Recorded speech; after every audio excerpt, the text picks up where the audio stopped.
Bună ziua! Astăzi vă vom prezenta un tutorial despre cum se tipăresc etichetele de AVB sau etichetele de colete direct din platforma SameDay, utilizând imprimante TSC, respectiv în cazul de față TSC T200, dar și se poate utiliza și un T210, diferența dintre cele două imprimante fiind existența portului de Ethernet pe imprimanta T210 și etichete de AVB, etichetele standard de 100 de mm pe 150 de mm. Înainte de a porni, trebuie să verificați conexiunea. Imprimanta trebuie să fie legată la calculator prin cablu USB sau prin Ethernet. Să aveți pusă rola de etichete de 100 pe 150, etichetele direct termice, și imprimanta să fie deschisă și calibrată. Cum se face calibrarea, vă arăt imediat. Oprim imprimanta. Cu imprimanta oprită apăsăm butonul cel mai aproape de LED. Așteptăm ca LED-ul de aici să se facă roșu. Dăm drumul la imprimantă. Imprimanta intră într-o procedură de calibrare. La un feed. Butonul de feed este butonul cel mai de departe față de LED, deci al doilea buton, cel mai aproape de noi, cum stăm orientați către imprimantă. Se iese o singură etichetă. Când facem această calibrare, sau de ce este nevoie de această calibrare? De exemplu, avem o rolă de etichete cu altă dimensiune, să spunem 100 pe 50 sau 58 pe 43, 58 pe 93, 58 pe 74, sunt alte dimensiuni. În programele noastre utilizăm aceste etichete frecvent și dintr-o dată vrem să facem o etichetă de colet.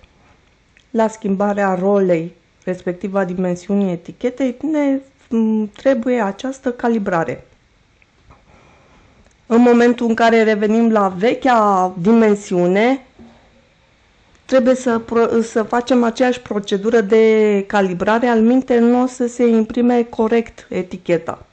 De asemenea, dacă sesizăm că eticheta nu mai este aliniată, că nu mai iese așa cum ar trebui sau știm noi că ar trebui să fie eticheta tipărită, că se imprimă pe două etichete informația în loc de o singură etichetă. În toate aceste cazuri trebuie să facem o calibrare a imprimantei. Și chiar și atunci când cumpărăm o imprimantă nouă, trebuie să o calibrăm. După ce am făcut această procedură de calibrare, trecem mai departe și intrăm în platforma SameDay.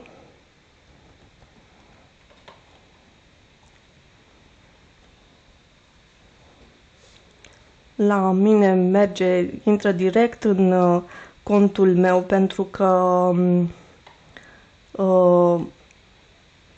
parola este salvată.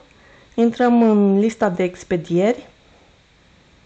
Fiindcă fereastra este mică, se vede totul așa, dar mă duc undeva mai jos.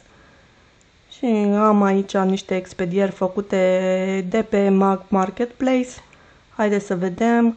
Bifăm o expediție, accesăm A6, selectați AVB-uri și accesează acest câmp în vederea vizualizării acesteia. Se salvează sub formă de PDF, dăm un print, selectăm TSC T200, Fit to Printable Area. Ce este acest paper size user, da? Ne ducem pentru utilizatorii noi, dar și print Print using System Dialog. Selectăm imprimanta, în cazul nostru T200, Preferences, Page Setup. În Page Setup sunt definite diverse dimensiuni de etichetă. Și în cazul nostru, eticheta noastră este de 4 inch pe 6 inch. Nu o găsiți în acest meniu, nicio problemă. New, îi dați un nume, să zicem same day, da? Die cut labels, asta înseamnă că sunt etichete cu gap, 4-6 inch, e perfect. Și îl pune în current settings sau default settings. Defaultul este cel de portret, îi dăm OK, îi dăm print. Foarte ușor, eticheta s-a tipărit, fără probleme, pe toată dimensiunea etichetei. De asemenea, dacă dorim, putem să mergem să tipărim 2 etichete sau 5 etichete sau câte etichete avem nevoie, aceeași poveste, apăsăm pe A6, se exportă. Avem aici două pagini, 2 AVB-uri. Dăm print. Se tipărește eticheta 1, se tipărește eticheta 2. Foarte, foarte simplu, foarte ușor, foarte elegant. Le lipiți apoi pe colet și asta este tot ce trebuie să faceți pentru a vă realiza etichetele de AVB.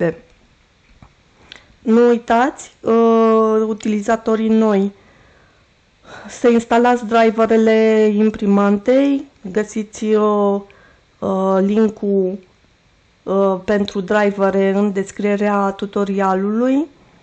De asemenea, dacă aveți alți curieri pe care îi utilizați, noi avem tutoriale și pentru Fan Courier și pentru Nemo Express și pentru GLS, iar dacă sunt alții pe care nu i-am prins în tutorialele noastre, vă rugăm să ne contactați, vă ajutăm cu mare drag. Vă urez spor la cât mai multe vânzări și să ne auzim cu bine. O zi bună, la revedere!